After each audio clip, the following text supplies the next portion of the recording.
The Call of Cthulhu by H.P. Lovecraft 1. The Horror in Clay. The most merciful thing in the world, I think, is the inability of the human mind to correlate all its contents. We live on a placid island of ignorance in the midst of black seas of infinity, and it was not meant that we should voyage far. The sciences, each straining in its own direction, have hitherto harmed us little, but someday the piecing together of dissociated knowledge will open up such terrifying vistas of reality, and of our frightful position therein, that we shall either go mad from the revelation or flee from the deadly light into the peace and safety of a new dark age. Theosophists have guessed at the awesome grandeur of the cosmic cycle wherein our world and human race form transient incidents. They have hinted at strange survivals in terms which would freeze the blood, if not masked by a bland optimism. But it is not from them that there came the single glimpse of forbidden eons which chills me when I think of it and maddens me when I dream of it. That glimpse, like all dread glimpses of truth, flashed out from an accidental piecing together of separated things, in this case an old newspaper item and the notes of a dead professor. I hope that no one else will accomplish this piecing out. Certainly, if I live, I shall never knowingly supply a link in so hideous a chain. I think that the professor, too, intended to keep silent regarding the part he knew, and that he would have destroyed his notes had not sudden death seized him. My knowledge of the thing began in the winter of 1926-27 with the death of my grand-uncle, George Angell, Professor Emeritus of Semitic Languages in Brown University, Providence, Rhode Island. Professor Angell was widely known as an authority on ancient inscriptions and had frequently been resorted to by the heads of prominent museums, so that his passing at the age of 92 may be recalled by many. Locally, interest was intensified by the obscurity of the cause of death. The professor had been stricken whilst returning from the Newport boat, falling suddenly, as witnesses said, after having been jostled by a nautical-looking Negro who had come from one of the queer dark courts on the precipitous hillside which formed a short cut from the waterfront to the deceased's home in William Street. Physicians were unable to find any visible disorder, but concluded after perplexed debate that some obscure lesion of the heart, induced by the brisk ascent of so steep a hill by so elderly a man, was responsible for the end. At the time I saw no reason to dissent from this dictum, but latterly I am inclined to wonder, and more than wonder. As my granduncle's heir and executor, for he died a childless widower, I was expected to go over his papers with some thoroughness, and for that purpose moved his entire set of files and boxes to my quarters in Boston. Much of the material which I correlated will be later published by the American Archaeological Society, but there was one box which I found exceedingly puzzling, and which I felt much averse from showing to other eyes. It had been locked, and I did not find the key till it occurred to me to examine the personal ring which the professor carried always in his pocket. Then indeed I succeeded in opening it, but when I did so seemed only to be confronted by a greater and more closely locked barrier. For what could be the meaning of the queer clay bas-relief and the disjointed jottings, ramblings and cuttings which I found? Had my uncle, in his latter years, become credulous of the most superficial impostures? I resolved to search out the eccentric sculptor responsible for this apparent disturbance of an old man's peace of mind. The bas-relief was a rough rectangle less than an inch thick and about 5 by 6 inches in area, obviously of modern origin. Its designs, however, were far from modern in atmosphere and suggestion, for, although the vagaries of cubism and futurism are many and wild, they do not often reproduce that cryptic regularity which lurks in prehistoric writing, and writing of some kind the bulk of these designs seemed certainly to be, though my memory, despite much familiarity with the papers and collections of my uncle, failed in any way to identify this particular species, or even hint at its remotest affiliations. Above these apparent hieroglyphics was a figure of evidently pictorial intent, though its impressionistic execution forbade a very clear idea of its nature. It seemed to be a sort of monster, or symbol representing a monster, of a form which only a diseased fancy could conceive. If I say that my somewhat extravagant imagination yielded simultaneous pictures of an octopus, a dragon, and a human caricature, I shall not be unfaithful to the spirit of the thing. A pulpy, tentacled head surmounted a grotesque and scaly body with rudimentary wings, but it was the general outline of the whole which made it most shockingly frightful. Behind the figure was a vague suggestion of a cyclopean architectural background. The writing accompanying this oddity was, aside from a stack of press cuttings, in Professor Angell's most recent hand, and made no pretense to literary style. What seemed to be the main document was headed Cthulhu Cult, in characters painstakingly printed to avoid the erroneous reading of a word so unheard of. This manuscript was divided into two sections, the first of which was headed 1925 Dream and Dream Work of H. A. Wilcox, 7 Thomas T. Providence R.I., and the second, Narrative of Inspector John R. Legrasse, 121 Bienville St. New Orleans, L.A., at 1908 ASMTG, Notes on Same, and Prof. Webb's ACCT. The other manuscript papers were all brief notes, some of them accounts of the queer dreams of different persons, some of them citations from theosophical books and magazines, notably W.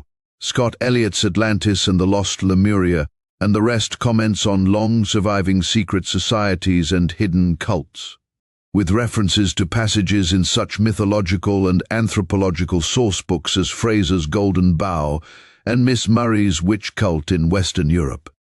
The cuttings largely alluded to outre mental illnesses and outbreaks of group folly or mania in the spring of 1925. The first half of the principal manuscript told a very peculiar tale. It appears that on March 1, 1925, a thin, dark young man of neurotic and excited aspect had called upon Professor Angell bearing the singular clay bas-relief, which was then exceedingly damp and fresh. His card bore the name of Henry Anthony Wilcox, and my uncle had recognized him as the youngest son of an excellent family slightly known to him, who had latterly been studying sculpture at the Rhode Island School of Design and living alone at the Fleur-de-Lys building near that institution. Wilcox was a precocious youth of known genius but great eccentricity, and had from childhood excited attention through the strange stories and odd dreams he was in the habit of relating. He called himself psychically hypersensitive, but the staid folk of the ancient commercial city dismissed him as merely queer. Never mingling much with his kind, he had dropped gradually from social visibility and was now known only to a small group of aesthetes from other towns. Even the Providence Art Club, anxious to preserve its conservatism, had found him quite hopeless. On the occasion of the visit, ran the professor's manuscript.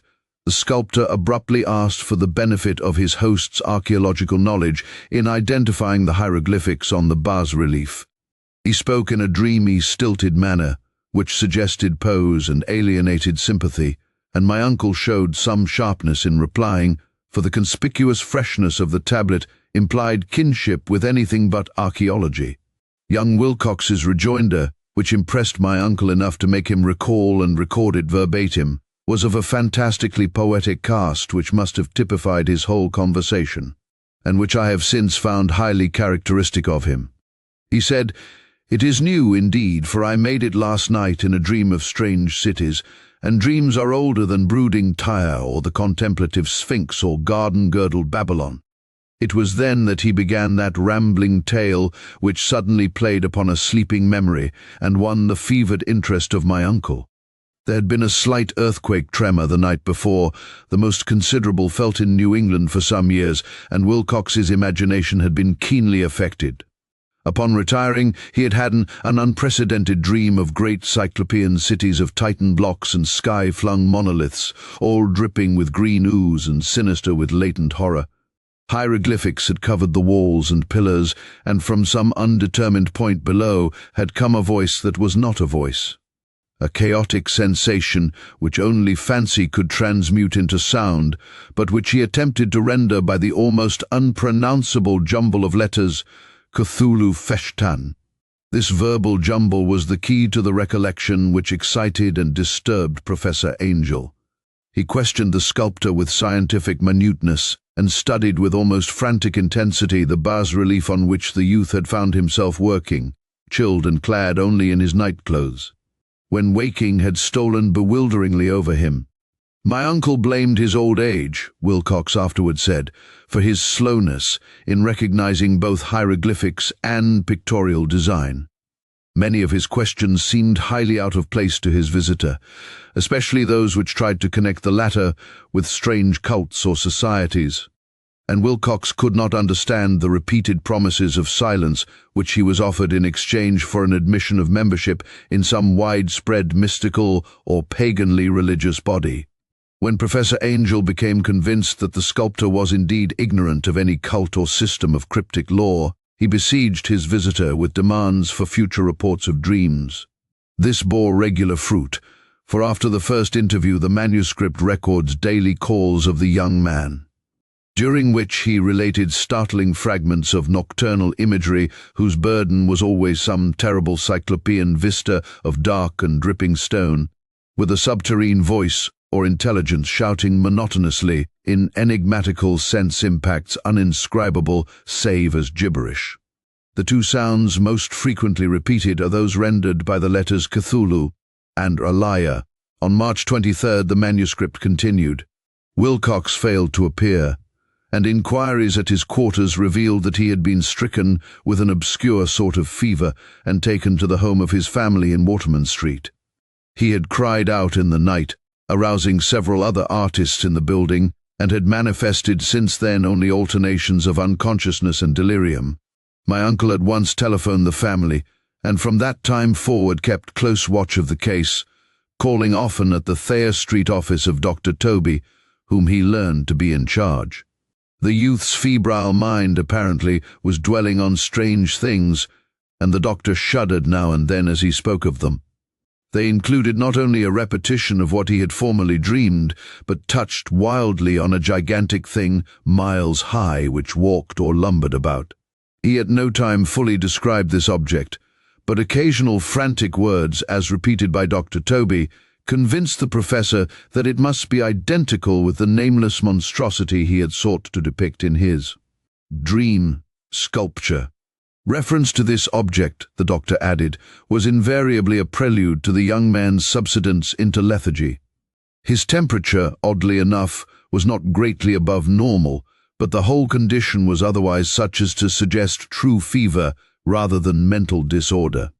On April 2nd at about 3 p.m., every trace of Wilcox's malady suddenly ceased.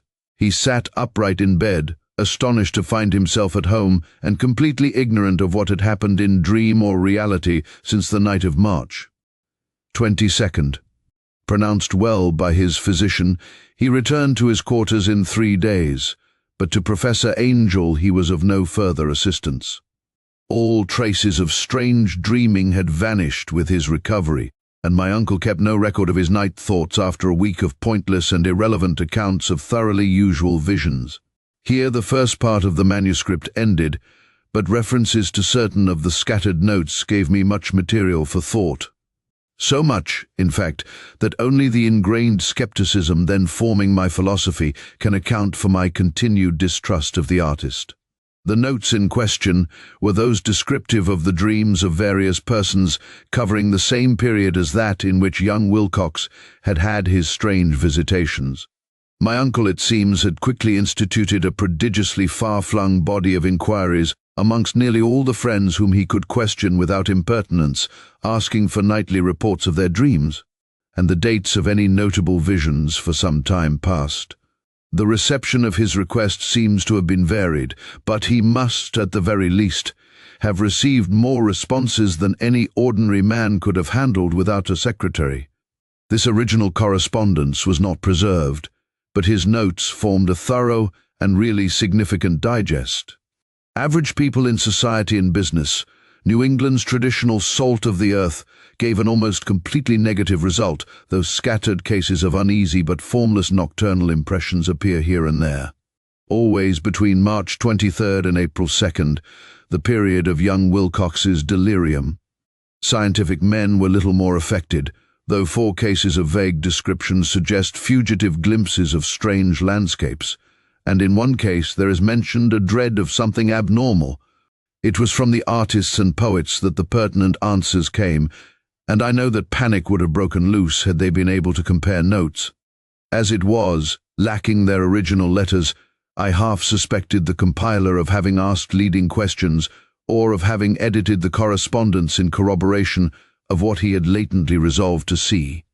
That is why I continued to feel that Wilcox, somehow cognizant of the old data which my uncle had possessed, had been imposing on the veteran scientist. These responses from esthetes told a disturbing tale. From February 28th to April 2nd, a large proportion of them had dreamed very bizarre things, the intensity of the dreams being immeasurably the stronger during the period of the sculptor's delirium. Over a fourth of those who reported anything reported scenes and half-sounds not unlike those which Wilcox had described, and some of the dreamers confessed acute fear of the gigantic nameless thing visible toward the last. One case, which the note describes with emphasis, was very sad.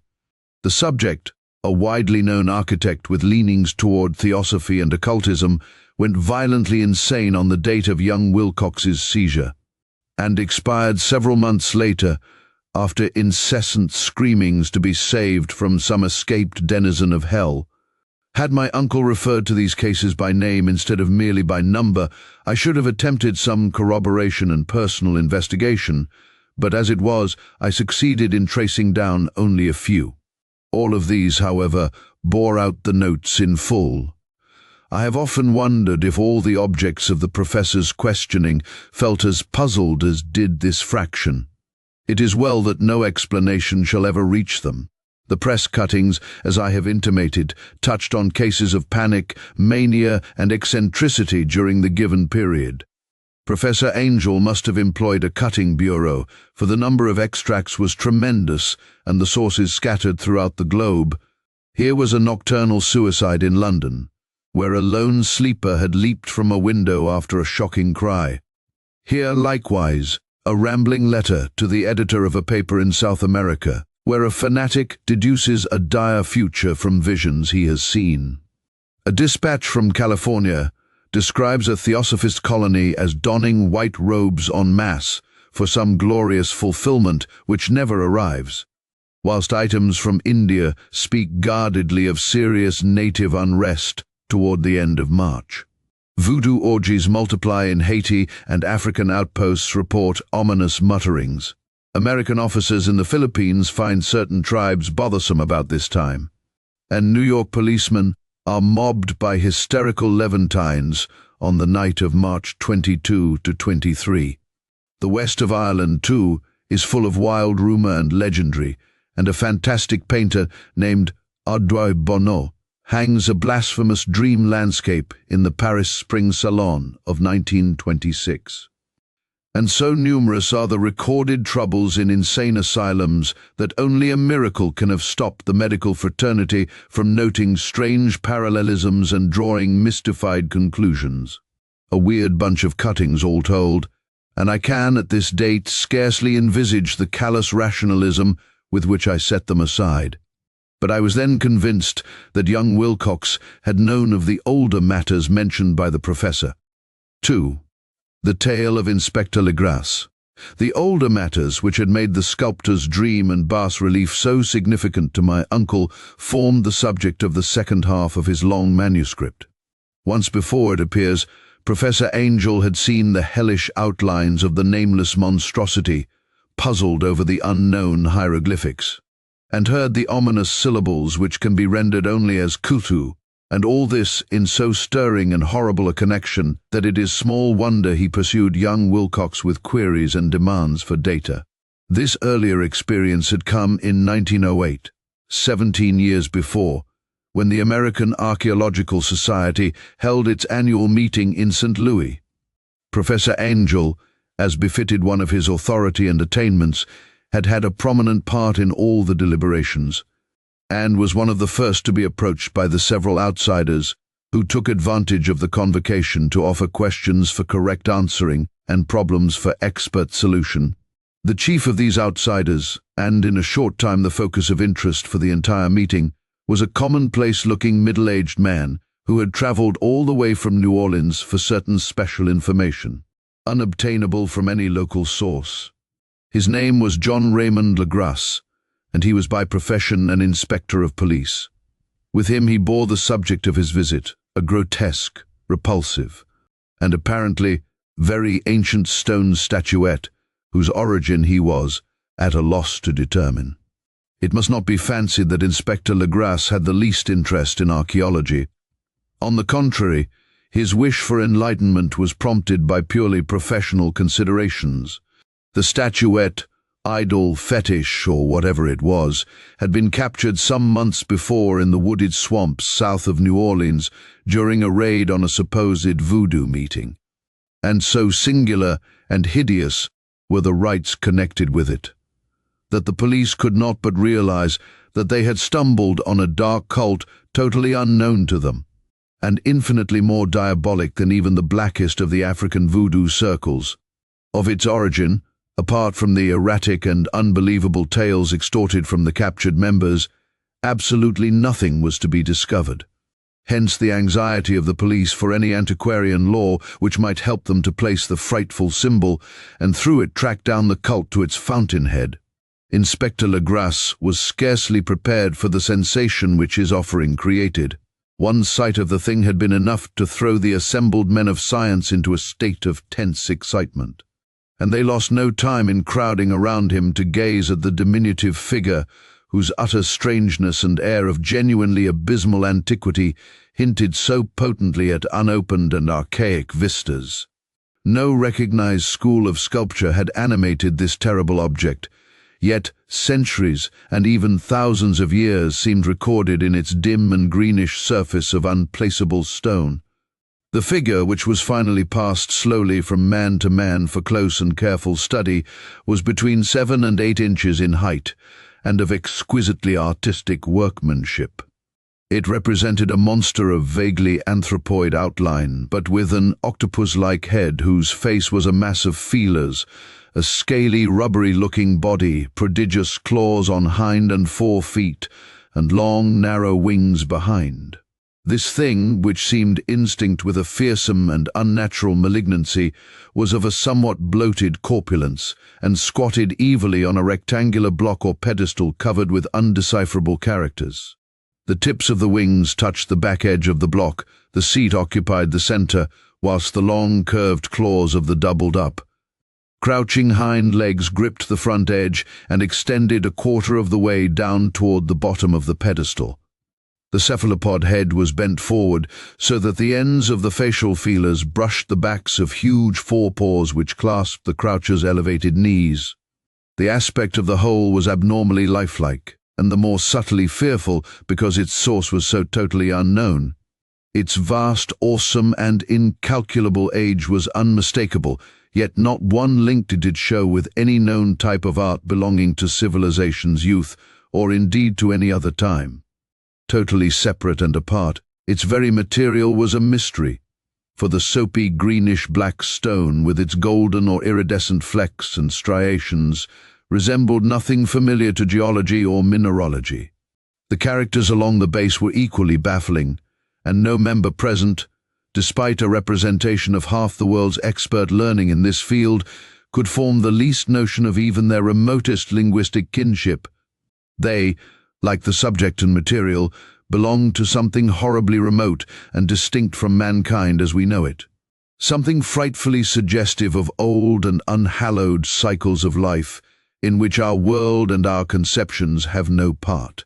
And yet, as the members severally shook their heads and confessed defeat at the inspector's problem, there was one man in that gathering who suspected a touch of bizarre familiarity in the monstrous shape and writing, and who presently told with some diffidence of the odd trifle he knew. This person was the late William Channing Webb, professor of anthropology in Princeton University, and an explorer of no slight note. Professor Webb had been engaged 48 years before in a tour of Greenland and Iceland in search of some runic inscriptions which he failed to unearth. And whilst high up on the West Greenland coast, had encountered a singular tribe or cult of degenerate Eskimos whose religion, a curious form of devil worship, chilled him with its deliberate bloodthirstiness and repulsiveness. It was a faith of which other Eskimos knew little, and which they mentioned only with shudders, saying that it had come down from horribly ancient eons before ever the world was made. Besides nameless rites and human sacrifices, there were certain queer hereditary rituals addressed to a supreme elder devil or Tornasuk.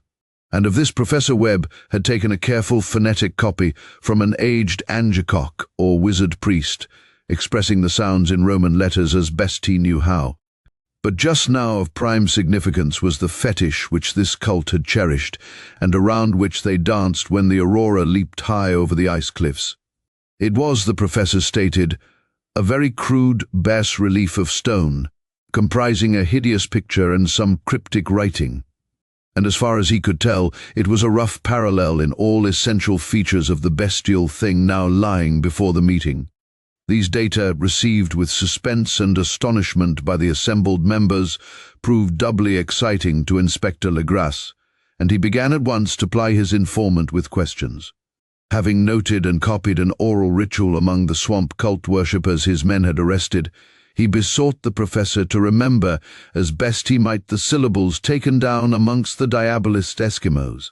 There then followed an exhaustive comparison of details, and a moment of really awed silence when both detective and scientist agreed on the virtual identity of the phrase common to two hellish rituals so many worlds of distance apart. What, in substance, both the Eskimo wizards and the Louisiana swamp priests had chanted to their kindred idols was something very like this. The word divisions being guessed at from traditional breaks in the phrase as chanted aloud, Finglui mdabuinaf Cthulhu or Liar WGA Nagel FH Tain.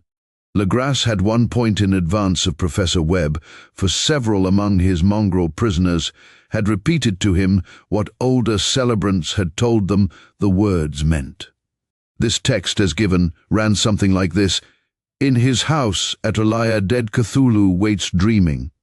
And now, in response to a general urgent demand, Inspector Legrasse related as fully as possible his experience with the swamp worshippers, telling a story to which I could see my uncle attached profound significance. It savoured of the wildest dreams of myth-maker and theosophist, and disclosed an astonishing degree of cosmic imagination among such half-castes and pariahs as might be least expected to possess it. On November 1st, 1907, there had come to New Orleans police a frantic summons from the swamp and lagoon country to the south. The squatters there, mostly primitive but good-natured descendants of Lafitte's men, were in the grip of stark terror from an unknown thing which had stolen upon them in the night. It was voodoo, apparently, but voodoo of a more terrible sort than they had ever known, and some of their women and children had disappeared since the malevolent tom-tom had begun its incessant beating far within the black, haunted woods where no dweller ventured. There were insane shouts and harrowing screams, soul-chilling chants and dancing devil flames, and, the frightened messenger added, the people could stand it no more. So a body of 20 police, filling 2 carriages and an automobile, had set out in the late afternoon with the shivering squatter as a guide. At the end of the passable road they alighted, and for miles splashed on in silence through the terrible cypress woods where day never came. Ugly roots and malignant hanging nooses of Spanish moss beset them, and now and then a pile of dank stones or fragments of a rotting wall, intensified by its hint of morbid habitation, a depression which every malformed tree and every fungus islet combined to create. At length the squatter settlement, a miserable huddle of huts, hove in sight, and hysterical dwellers ran out to cluster around the group of bobbing lanterns. The muffled beat of tom-toms was now faintly audible far, far ahead, and a curdling shriek came at infrequent intervals when the wind shifted. A reddish glare, too, seemed to filter through the pale undergrowth beyond endless avenues of forest night. Reluctant even to be left alone again, each one of the cowed squatters refused point-blank to advance another inch toward the scene of unholy worship. So, Inspector Legrasse and his 19 colleagues plunged on, unguided, into black arcades of horror that none of them had ever trod before. The region now entered by the police was one of traditionally evil repute, substantially unknown and untraversed by white men. There were legends of a hidden lake unglimpsed by mortal sight, in which dwelt a huge, formless white polypus thing with luminous eyes, and squatters whispered that bat-winged devils flew up out of caverns in inner earth to worship it at midnight. They said it had been there before d'Iberville, before La Salle, before the Indians, and before even the wholesome beasts and birds of the woods. It was nightmare itself, and to see it was to die. But it made men dream, and so they knew enough to keep away. The present voodoo orgy was, indeed, on the merest fringe of this abhorred area, but that location was bad enough. Hence perhaps the very place of the worship had terrified the squatters more than the shocking sounds and incidents. Only poetry or madness could do justice to the noises heard by Legrasse's men as they ploughed on through the black morass toward the red glare and the muffled tom-toms. There are vocal qualities peculiar to men and vocal qualities peculiar to beasts, and it is terrible to hear the one when the source should yield the other. Animal fury and orgiastic license here whipped themselves to demoniac heights by howls and squawking ecstasies that tore and reverberated through those nighted woods like pestilential tempests from the gulfs of hell.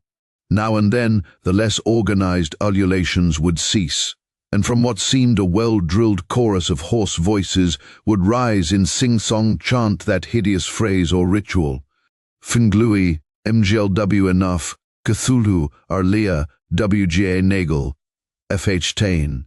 Then the men, having reached a spot where the trees were thinner, came suddenly in sight of the spectacle itself. 4 of them reeled, 1 fainted, and 2 were shaken into a frantic cry which the mad cacophony of the orgy fortunately deadened. Legrasse dashed swamp water on the face of the fainting man, and all stood trembling and nearly hypnotized with horror.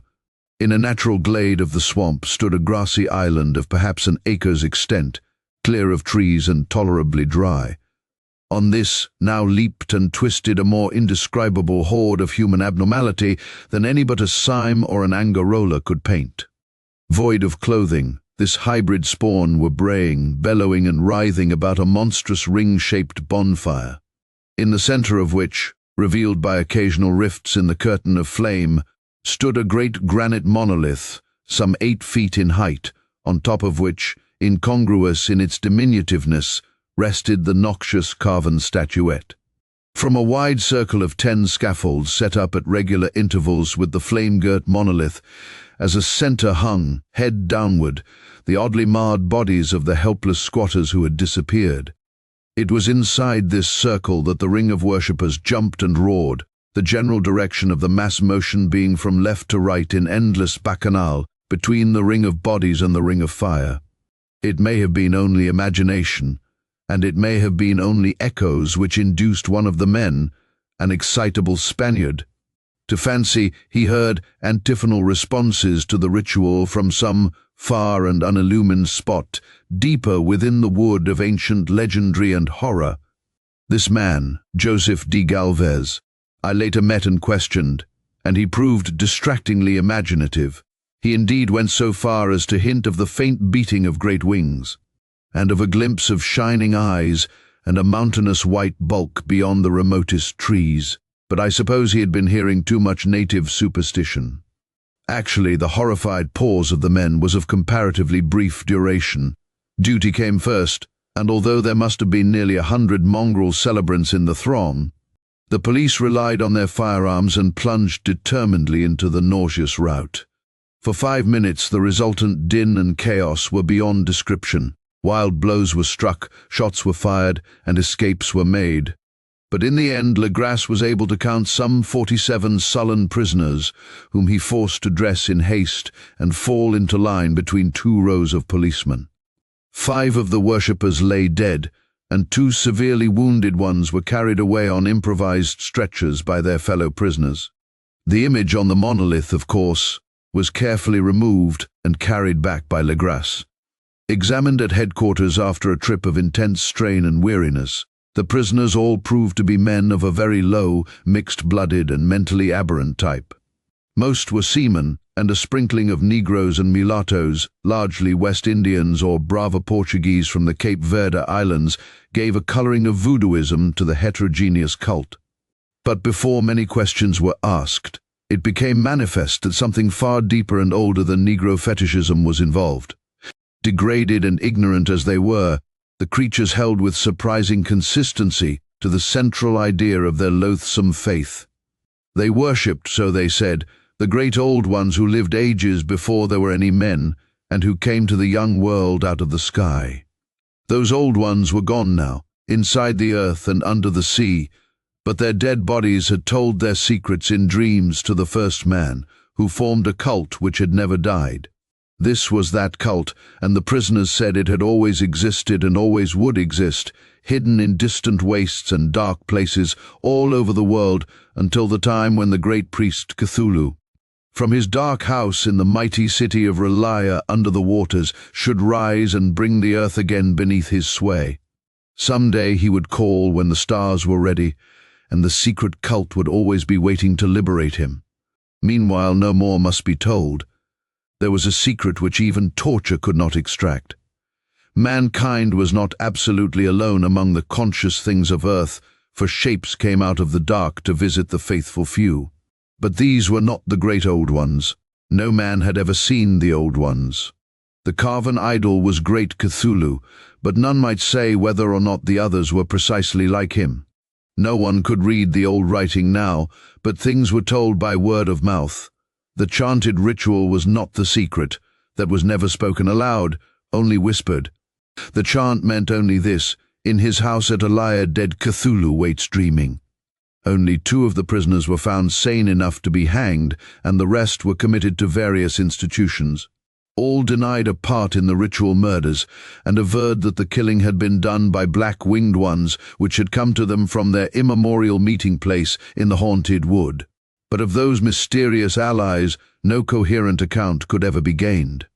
What the police did extract came mainly from an immensely aged mestizo named Castro, who claimed to have sailed to strange ports and talked with undying leaders of the cult in the mountains of China. Old Castro remembered bits of hideous legend that paled the speculations of theosophists and made man and the world seem recent and transient indeed.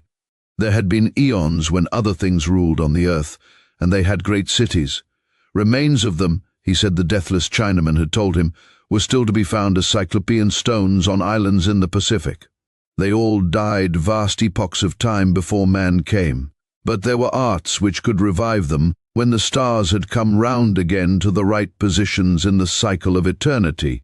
They had indeed come themselves from the stars and brought their images with them. These great old ones, Castro continued, were not composed altogether of flesh and blood. They had shape, for did not this star-fashioned image prove it? But that shape was not made of matter.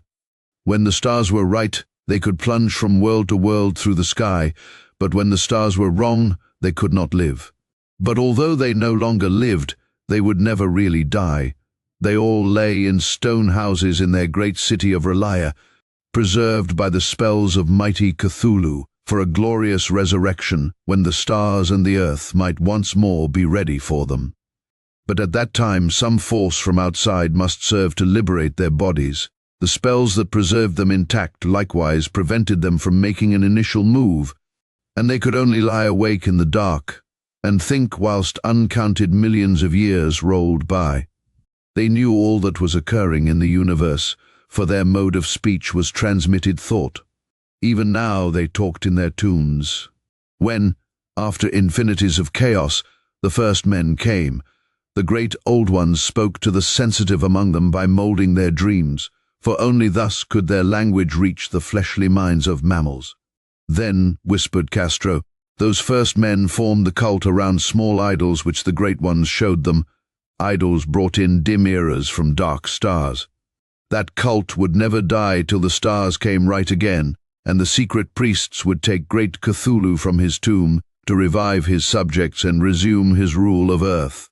The time would be easy to know, for then mankind would have become as the great old ones, free and wild, and beyond good and evil, with laws and morals thrown aside, and all men shouting and killing and reveling in joy. Then the liberated old ones would teach them new ways to shout and kill and revel and enjoy themselves, and all the earth would flame with a holocaust of ecstasy and freedom. Meanwhile, the cult, by appropriate rites, must keep alive the memory of those ancient ways and shadow forth the prophecy of their return.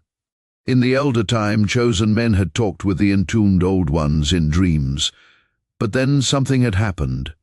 The great stone city Relia, with its monoliths and sepulchres, had sunk beneath the waves, and the deep waters, full of the one primal mystery through which not even thought can pass, had cut off the spectral intercourse. But memory never died, and high priests said that the city would rise again when the stars were right. Then came out of the earth the black spirits of earth, mouldy and shadowy, and full of dim rumors picked up in caverns beneath forgotten sea bottoms. But of them old Castro dared not speak much. He cut himself off hurriedly, and no amount of persuasion or subtlety could elicit more in this direction.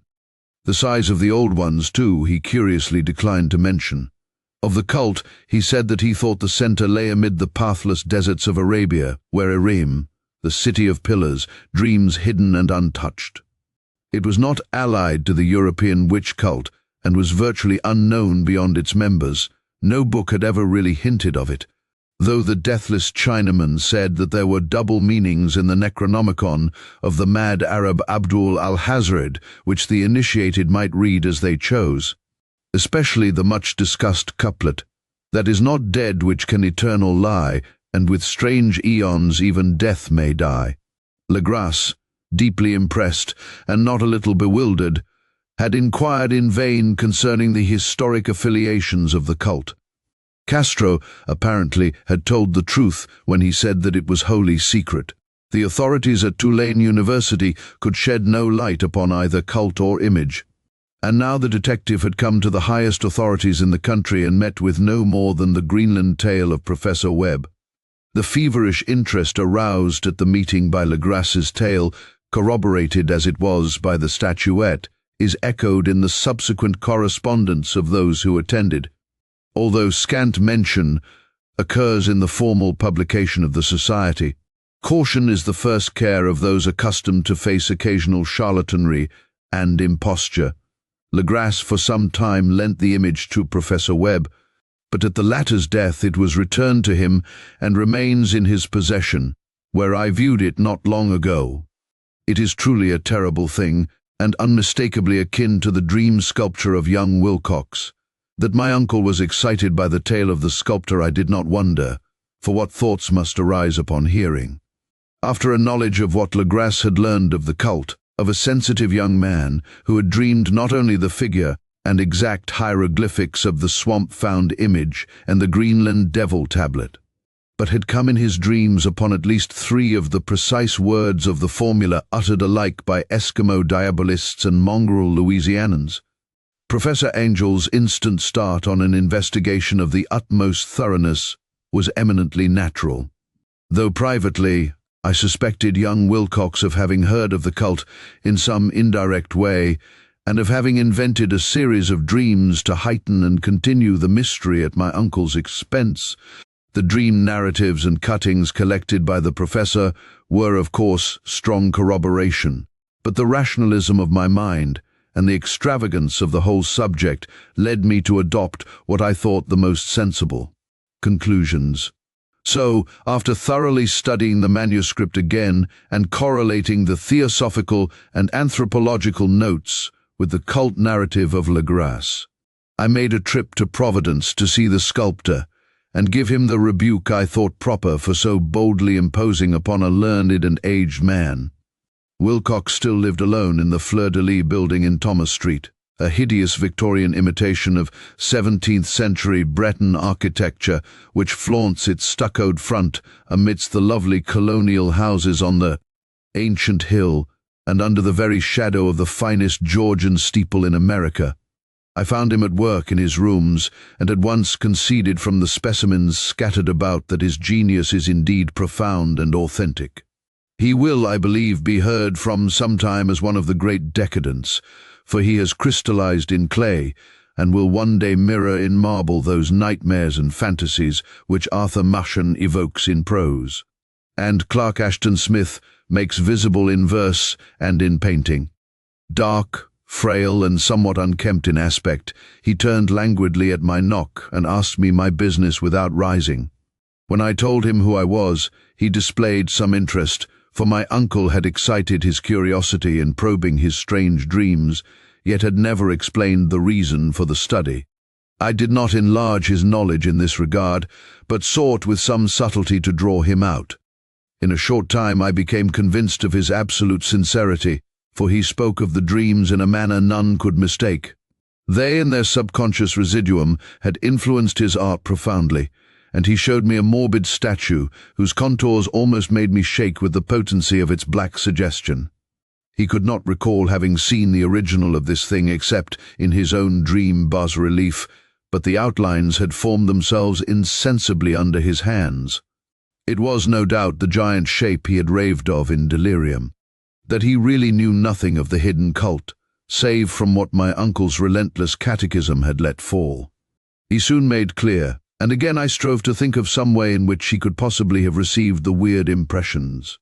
He talked of his dreams in a strangely poetic fashion, making me see with terrible vividness the damp cyclopean city of slimy green stone, whose geometry, he oddly said, was all wrong, and hear with frightened expectancy the ceaseless, half-mental calling from underground, "Cthulhu feten, Cthulhu feten." These words had formed part of that dread ritual which told of dead Cthulhu's dream vigil in his stone vault at Elia, and I felt deeply moved despite my rational beliefs. Wilcox, I was sure, had heard of the cult in some casual way, and had soon forgotten it amidst the mass of his equally weird reading and imagining. Later, by virtue of its sheer impressiveness, it had found subconscious expression in dreams, in the bas-relief, and in the terrible statue I now beheld, so that his imposture upon my uncle had been a very innocent one. The youth was of a type, at once slightly affected and slightly ill-mannered, which I could never like, but I was willing enough now to admit both his genius and his honesty. I took leave of him amicably, and wished him all the success his talent promises.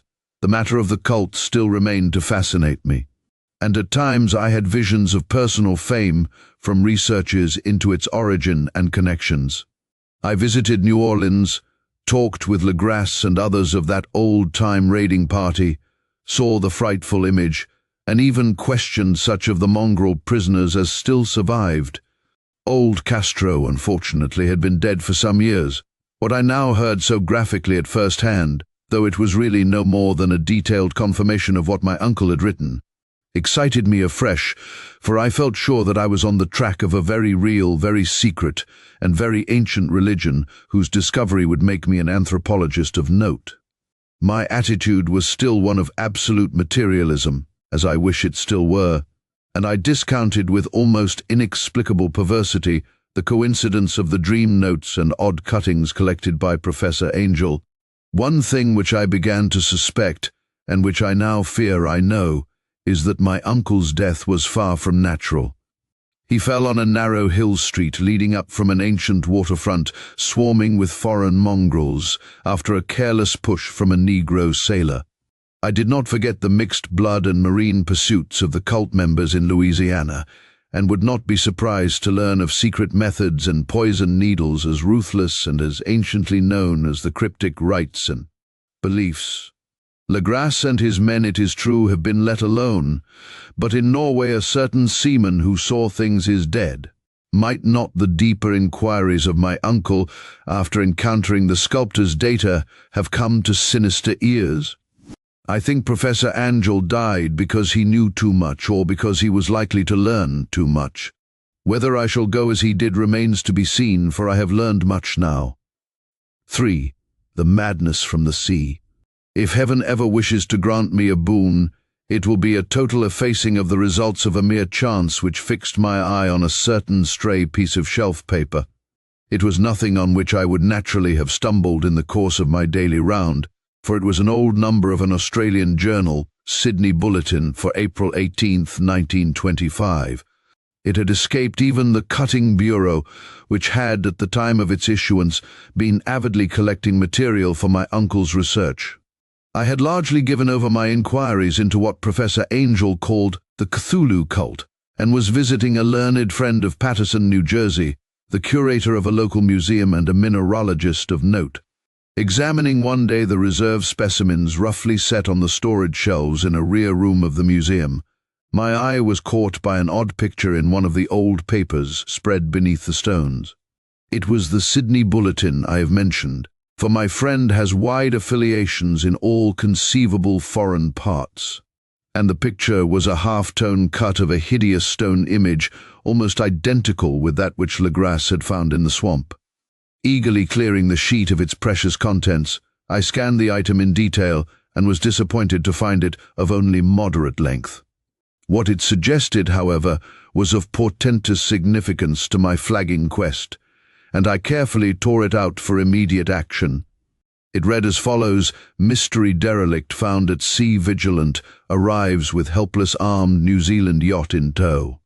One survivor and dead man found aboard. Tale of desperate battle and deaths at sea. Rescued seaman refuses particulars of strange experience. Odd idol found in his possession. Inquiry to follow. The Morrison Company. Freighter Vigilant, bound from Valparaiso, arrived this morning at its wharf in Darling Harbour, having in tow the battled and disabled but heavily armed steam yacht Alert of Dunedin, NZ, which was sighted April 12th in S, latitude 34 degree 21 feet, W longitude 152 degrees 17 feet, with one living and one dead man aboard. The Vigilant left Valparaiso March 2005, and on April 2nd D was driven considerably south of her course by exceptionally heavy storms and monster waves. On April 12th the derelict was sighted, and though apparently deserted, was found upon boarding to contain one survivor in a half-delirious condition, and one man who had evidently been dead for more than a week. The living man was clutching a horrible stone idol of unknown origin, about a foot in height, regarding whose nature authorities at Sydney University, the Royal Society, and the museum in College Street all profess complete bafflement, and which the survivor says he found in the cabin of the yacht, in a small carved shrine of common pattern. This man, after recovering his senses, told an exceedingly strange story of piracy and slaughter. He is Gustaf Johansson, a Norwegian of some intelligence, and had been second mate of the two-masted schooner Emma of Auckland, which sailed for Callao February 20th with a complement of 11 men. The Emma, he says, was delayed and thrown widely south of her course by the great storm of March 1st, and on March 22, D in S latitude 49 degree 51, W longitude 128 degree 34, encountered the Alert, manned by a queer and evil-looking crew of Kanakas and half-castes.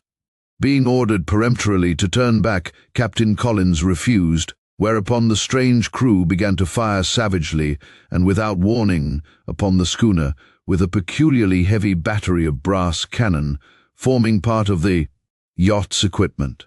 The Emma's men showed fight, says the survivor, and though the schooner began to sink from shots beneath the waterline, they managed to heave alongside their enemy and board her. Grappling with the savage crew on the yacht's deck, and being forced to kill them all, the number being slightly superior because of their particularly abhorrent and desperate though rather clumsy mode of fighting.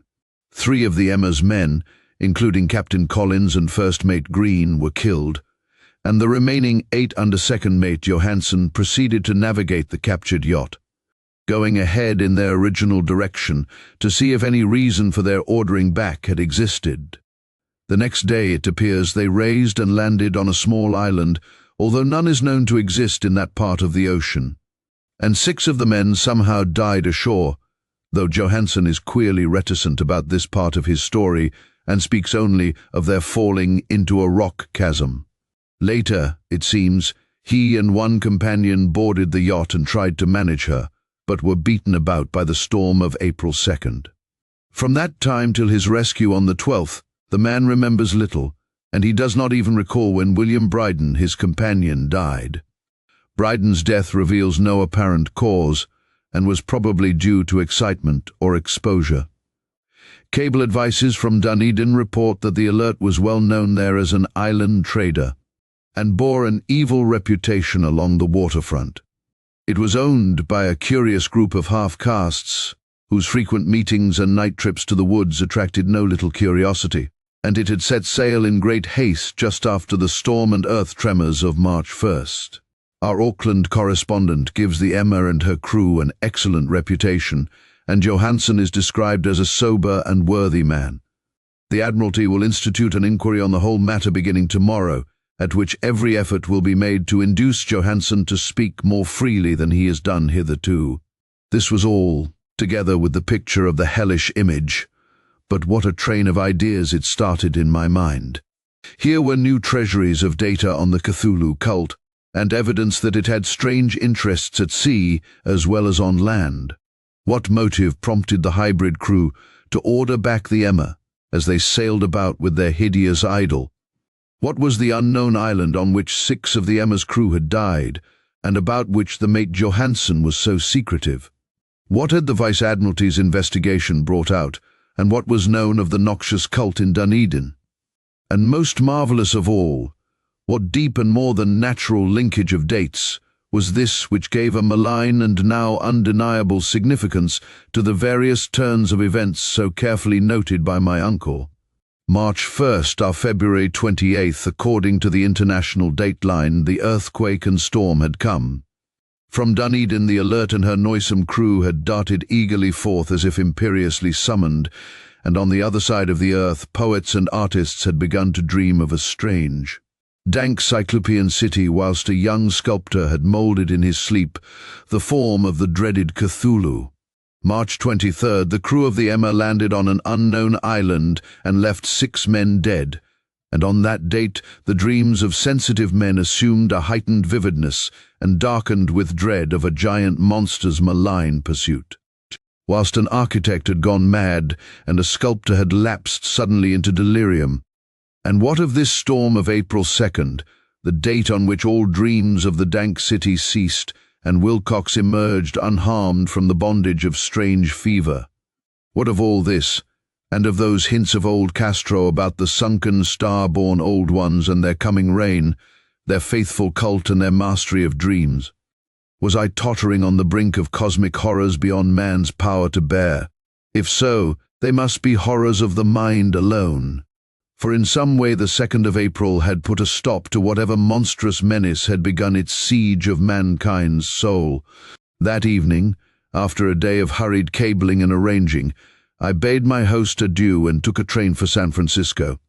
In less than a month I was in Dunedin, where, however, I found that little was known of the strange cult members who had lingered in the old sea taverns. Waterfront scum was far too common for special mention, though there was vague talk about one inland trip these mongrels had made, during which faint drumming and red flame were noted on the distant hills. In Auckland, I learned that Johansen had returned with yellow hair turned white, after a perfunctory and inconclusive questioning at Sydney, and had thereafter sold his cottage in West Street and sailed with his wife to his old home in Oslo. Of his stirring experience he would tell his friends no more than he had told the Admiralty officials, and all they could do was to give me his Oslo address. After that, I went to Sydney and talked profitlessly with seamen and members of the Vice Admiralty Court.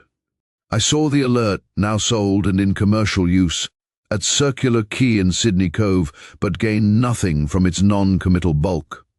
The crouching image, with its cuttlefish head, dragon body, scaly wings, and hieroglyphed pedestal, was preserved in the museum at Hyde Park, and I studied it long and well, finding it a thing of balefully exquisite workmanship, and with the same utter mystery, terrible antiquity, and unearthly strangeness of material, which I had noted in Legras's smaller specimen.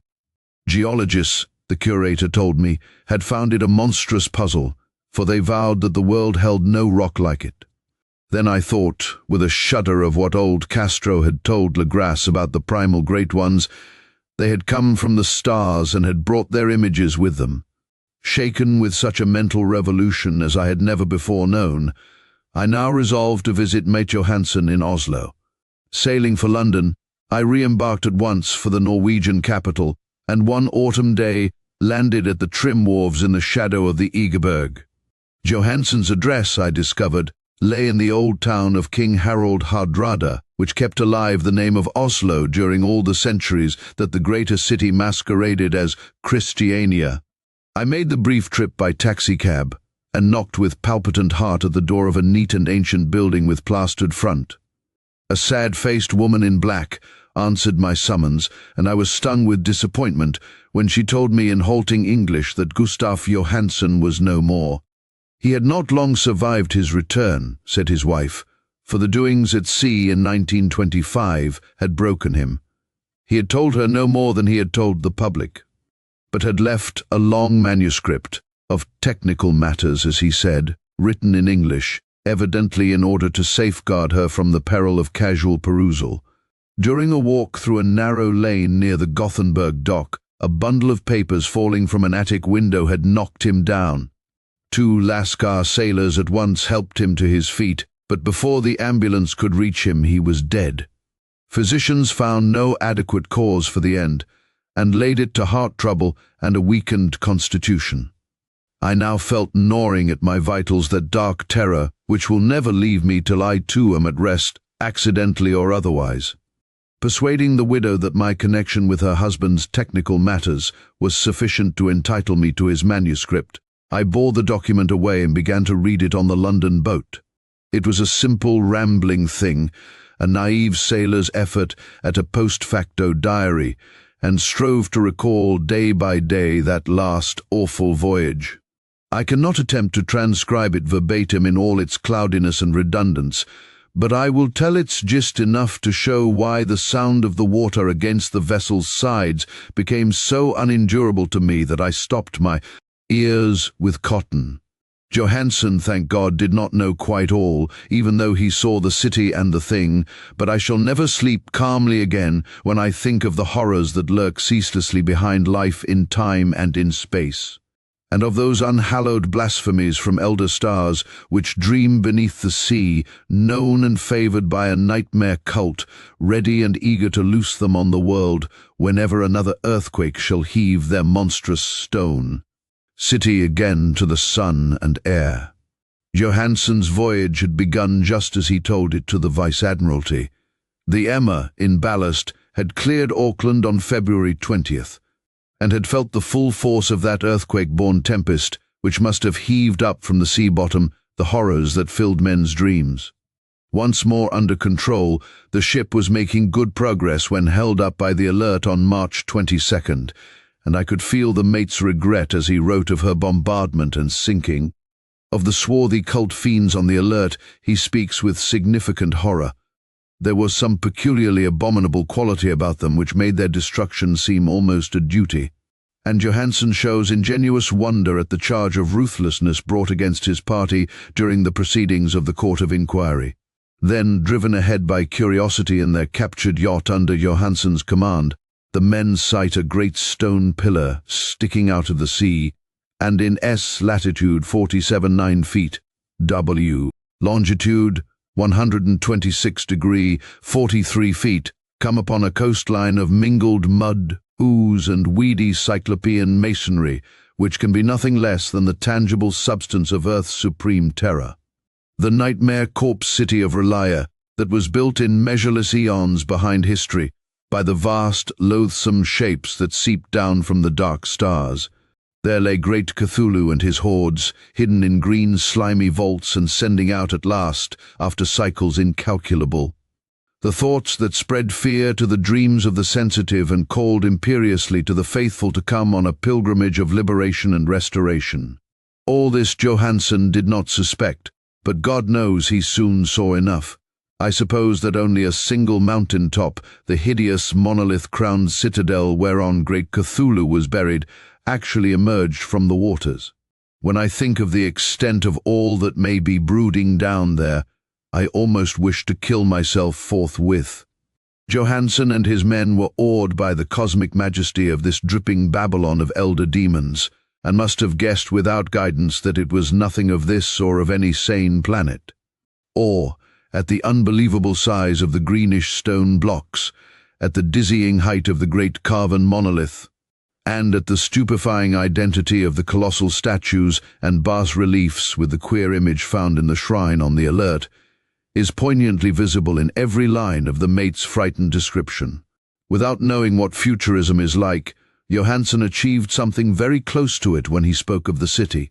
For instead of describing any definite structure or building, he dwells only on the broad impressions of vast angles and stone surfaces. Surfaces too great to belong to anything right or proper for this earth, and impious with horrible images and hieroglyphs. I mention his talk about angles because it suggests something Wilcox had told me of his awful dreams. He had said that the geometry of the dream place he saw was abnormal, non-Euclidean, and loathsomely redolent of spheres and dimensions apart from ours. Now an unlettered seaman felt the same thing, whilst gazing at the terrible reality. Johansen and his men landed at a sloping mud bank on this monstrous acropolis, and clambered slipperily up over Titan oozy blocks, which could have been no mortal staircase. The very sun of heaven seemed distorted when viewed through the polarizing miasma welling out from this sea-soaked perversion, and twisted menace and suspense lurked leeringly in those crazily elusive angles of carven rock, where a second glance showed concavity after the first showed convexity. Something very like fright had come over all the explorers before anything more definite than rock and ooze and weed was seen. Each would have fled had he not feared the scorn of the others, and it was only half-heartedly that they searched, vainly as it proved, for some portable souvenir to bear away. It was Rodriguez the Portuguese who climbed up the foot of the monolith and shouted of what he had found. The rest followed him and looked curiously at the immense carved door with the now familiar squid dragon bas-relief. It was, Johansen said, like a great barn door, and they all felt that it was a door because of the ornate lintel, threshold and jambs around it, though they could not decide whether it lay flat like a trap door or slantwise like an outside cellar door. As Wilcox would have said, the geometry of the place was all wrong. One could not be sure that the sea and the ground were horizontal, hence the relative position of everything else seemed phantasmally variable. Bryden pushed at the stone in several places without result. Then Donovan felt over it delicately around the edge, pressing each point separately as he went.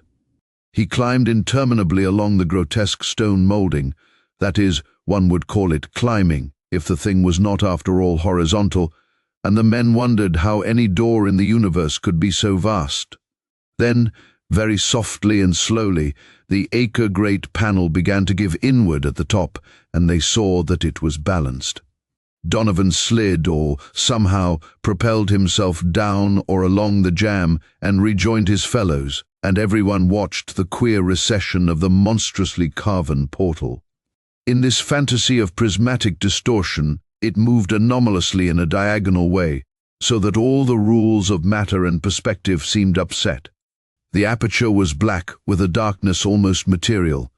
That tenebrousness was indeed a positive quality, for it obscured such parts of the inner walls as ought to have been revealed, and actually burst forth like smoke from its eon-long imprisonment, visibly darkening the sun as it slunk away into the shrunken and gibbous sky on flapping membranous wings.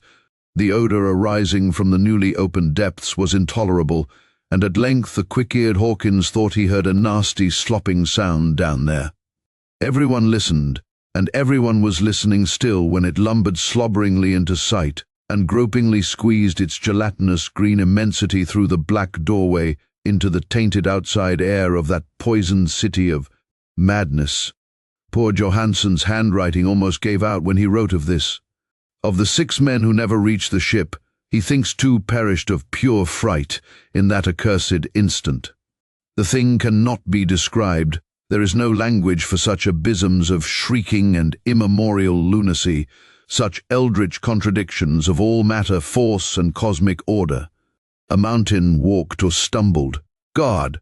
What wonder that across the earth a great architect went mad, and poor Wilcox raved with fever in that telepathic instant. The thing of the idols, the green, sticky spawn of the stars, had awaked to claim his own.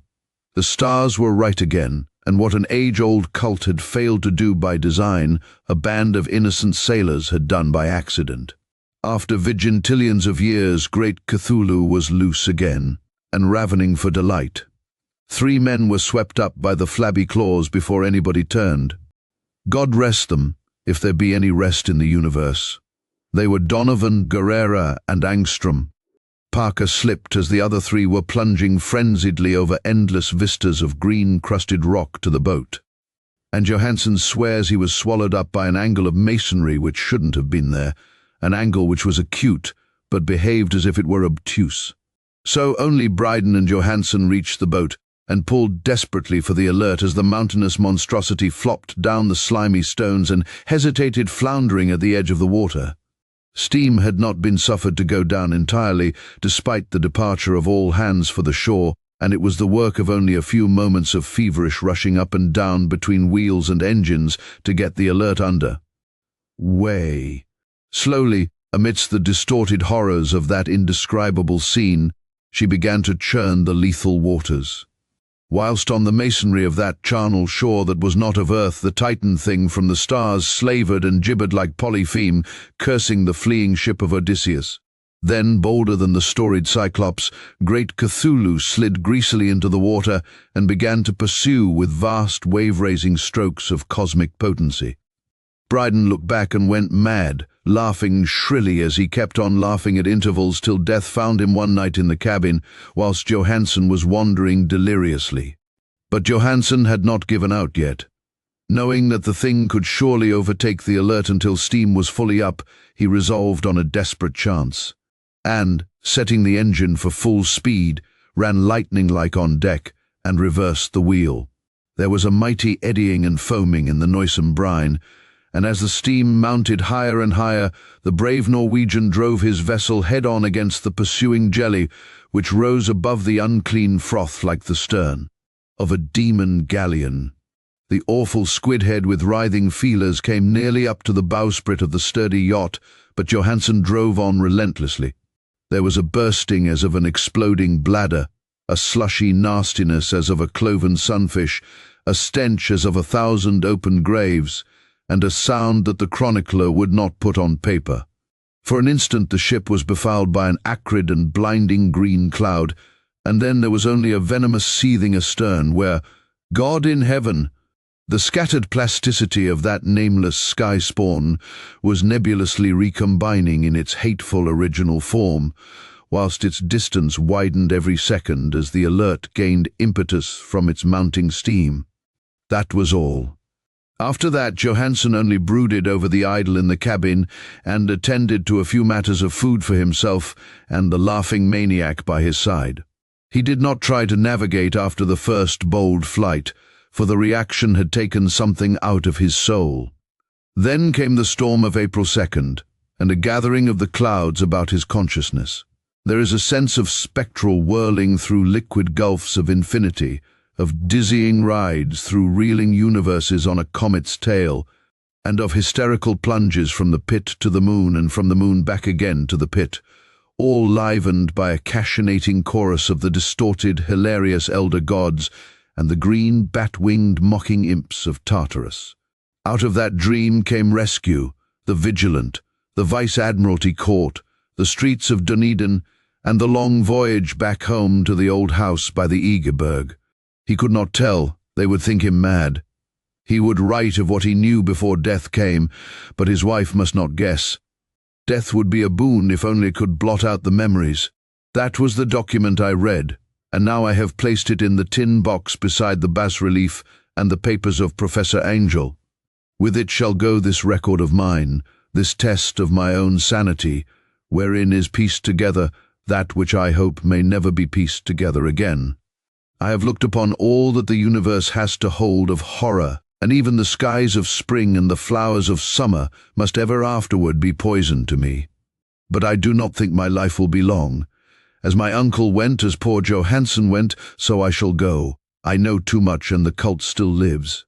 Cthulhu still lives too, I suppose, again in that chasm of stone which has shielded him since the sun was young. His accursed city is sunken once more, for the vigilance sailed over the spot after the April storm, but his ministers on earth still bellow and prance and slay around idol-capped monoliths in lonely places. He must have been trapped by the sinking whilst within his black abyss, or else the world would by now be screaming with fright and frenzy. Who knows the end? What has risen may sink, and what has sunk may rise. Loathsomeness waits and dreams in the deep, and decay spreads over the tottering cities of men. A time will come, but I must not and cannot think. Let me pray that, if I do not survive this manuscript, my executors may put caution before audacity, and see that it meets no other eye.